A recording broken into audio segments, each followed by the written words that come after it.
आत्मात्वं गिरिजामती सहचरा प्राणा शरीरम गृहम पूजा ते विषयोपभोग रचना निद्रा समाधी स्थिती संचार पदयो प्रदक्षिण विधी स्तोत्राणि सर्वा गिरौ यद यद कर्म करोमि तत्तदखिलम शंभो तवाराधनम.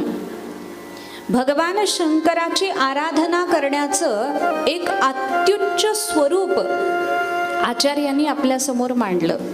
आत्मात्वम, आपला आत्मा हाच शंकर आहे. आणि हा जो सत्संग आहे ना, शिवपुराण असू दे, भागवत असू दे, कोणताही सत्संग, हा सत्संग करण्याचा उद्देश हा असतो की जीवाला शिवाचं स्वरूप समजावं, ज्याचा आपला अभेद आहे ते स्वरूप आपल्याला कळावं, आपली स्वरूप स्थिती आपल्याला समजावी आणि आपल्याला स्वरूप साक्षात्कार होऊन जन्म मृत्यूचा फेरा आपला चुकावा.